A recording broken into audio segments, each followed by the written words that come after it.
दिल्ली के सीएम अरविंद केजरीवाल को भी गिरफ्तार किया गया है। केजरीवाल दिल्ली के सीएम और आम आदमी पार्टी के संयोजक भी है। उनकी गिरफ्तारी लोकसभा चुनावों के दौरान की गई, जिसके बाद पूरा इंडिया गठबंधन केजरीवाल के साथ एकजुट हो गया है। इंडिया की ये एकजुटता बीजेपी पर बहुत भारी पड़ती दिखाई दे रही है। इंडिया की इसी एकजुटता पर आज की स्पेशल रिपोर्ट में हम करेंगे चर्चा। शुरू करते हैं चुनाव में बीजेपी को लगने वाले बड़े झटके की। दिल्ली की सड़कों पर हंगामा मचा हुआ है। कई जगह पुलिस को धारा 144 लागू करनी पड़ रही है। मेट्रो स्टेशन बंद किए जा रहे हैं। सड़क पर उतरी जनता में गुस्सा है तो विपक्षी दल भी पूरी तरह से एकजुट हो गए हैं। पहली बार किसी नेता की गिरफ्तारी पर इस तरह की विपक्ष की एकजुटता सामने आई है।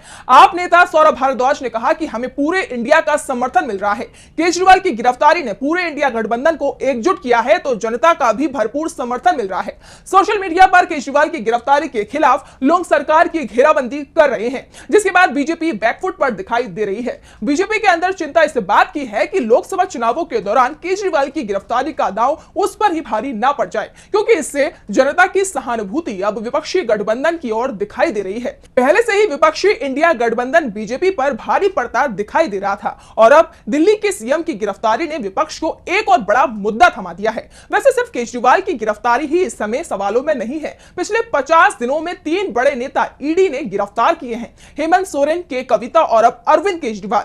बात आपके नेताओं की करें तो मनीष सिसोदिया, संजय सिंह और सत्येंद्र जैन पहले से ही जेल में हैं और अब केजरीवाल भी अरेस्ट कर लिए गए हैं। सुप्रीम कोर्ट में वरिष्ठ वकील कपिल सिब्बल ने तो यहां तक यह दावा कर दिया कि जिस दिन लोकसभा चुनावों के लिए पहला वोट डलेगा तब तक विपक्ष के अधिकांश नेता जेल पहुंच चुके होंगे। अरविंद केजरीवाल की गिरफ्तारी पर विपक्षी दलों ने सख्त प्रतिक्रिया दी है। कांग्रेस सांसद राहुल गांधी ने कहा, डरा हुआ तानाशाह एक कमजोर लोकतंत्र बनाना चाहता है। मीडिया समेत सभी संस्थाओं पर कब्जा, पार्टियों को तोड़ना, कंपनियों से हफ्ता वसूली, मुख्य विपक्षी दल का अकाउंट फ्रीज करना भी आसुरी शक्ति के लिए कम था। तो अब चुने हुए मुख्यमंत्रियों की गिरफ्तारी भी आम बात हो गई है। इंडिया इसका मुंह तोड़ जवाब देगा। कांग्रेस अध्यक्ष मल्लिकार्जुन खड़गे ने कहा कि रोज जीतकर झूठा दम भरने वाली अहंकारी बीजेपी विपक्ष को हर तरह से चुनाव के पहले गैर कानूनी तरीके से कमजोर करने की कोशिश कर रही है। अगर सच में जीत का भरोसा होता तो संवैधानिक संस्थाओं का दुरुपयोग करके मुख्य विपक्षी दल कांग्रेस पार्टी का अकाउंट फ्रीज नहीं किया जाता।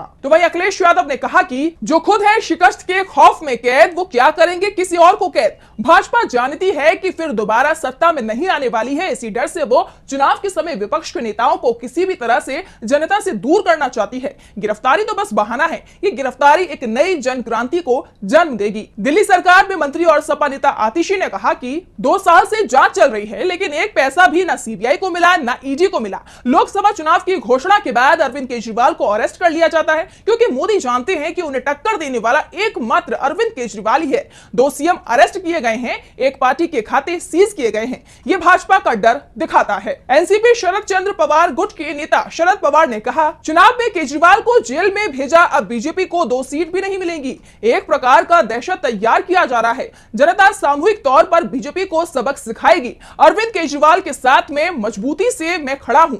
इंडिया गठबंधन के सभी दल अरविंद केजरीवाल के साथ हैं। चुनाव को ध्यान में रखकर अरविंद केजरीवाल पर कार्रवाई की गई है। तो वहीं आरजेडी प्रमुख लालू यादव ने कहा, हार के डर में गिरफ्तार ये लाचार मोदी सरकार लोकतंत्र को तार तार करती आई और करती ही रहेगी। इनका जाना एकदम तय है, इसीलिए इनमें इतना भय है। पश्चिम बंगाल की सीएम ममता बनर्जी ने कहा, मैं जनता द्वारा चुने गए दिल्ली के मौजूदा मुख्यमंत्री अरविंद केजरीवाल की गिरफ्तारी की कड़ी निंदा करती हूं। मैंने अपना अटूट समर्थन और एकजुटता बढ़ाने के लिए व्यक्तिगत रूप से श्रीमती सुनीता केजरीवाल से संपर्क किया है। यह अपमानजनक है कि निर्वाचित विपक्षी मुख्यमंत्रियों को जानबूझकर निशाना बनाया जा रहा है और गिरफ्तार किया जा रहा है, जबकि सीबीआई और ईडी जांच के तहत आरोपी व्यक्तियों को अपने कदाचार जारी रखने की अनुमति दी जा रही है। खासकर बीजेपी के साथ गठबंधन करने के बाद ये सरासर लोकतंत्र पर हमला है। इसके अलावा फारूक अब्दुल्ला, एमके स्टालिन, भगवंत मान, सीताराम येचुरी सहित तमाम नेताओं ने केजरीवाल की गिरफ्तारी का विरोध किया है। साफ है, लोकसभा चुनावों से पहले मोदी सरकार ने विपक्ष को एक बड़ा मुद्दा थमा दिया है। केजरीवाल की गिरफ्तारी से पहले विपक्ष दूसरे तमाम नेताओं की गिरफ्तारी के बाद अब ये सवाल भी उठने लगे हैं कि आखिर कार्रवाई सिर्फ विपक्ष के नेताओं के खिलाफ ही क्यों हो रही है। और उससे बड़ी बात, विपक्ष के नेताओं को गिरफ्तार तो किया जा रहा है, लेकिन ईडी किसी को सजा नहीं दिलवा पा रही है। कारण सबूत की कमी। विपक्षी दलों की ओर से सवाल उठाए जाने के बाद ईडी ने 31 जनवरी 2023 तक दर्ज केसों के बारे में डेटा जारी किया था। ईडी के मुताबिक पीएमएलए कानून आने के बाद से 31 जनवरी 2023 तक 5,906 केस दर्ज किए गए थे, लेकिन सजा सिर्फ 24 मामलों में सुनाई गई। यानी ईडी का ट्रैक रिकॉर्ड इस मामले में भारत की किसी भी एजेंसी की तुलना में सबसे ज्यादा खराब है। यूपीए शासन यानी कि 2004 से 2014 के बीच ईडी ने सिर्फ 26 राजनेताओं की जांच की।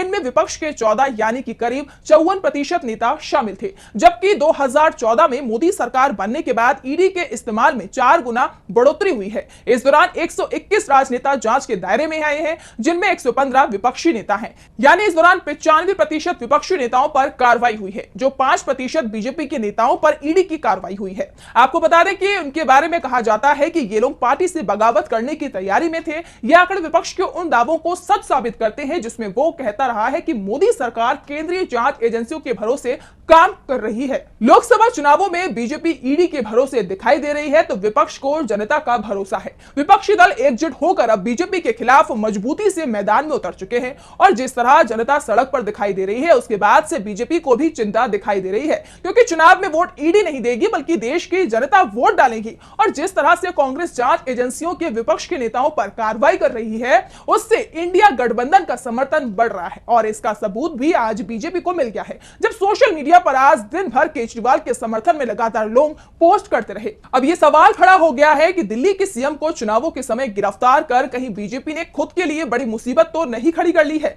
बीजेपी नेता भी दबी जुबान अब इस बात को स्वीकार कर रहे हैं कि इसका असर तो होगा। ज्यादा असर हुआ तो बीजेपी की सारी रणनीति ही फेल हो जाए।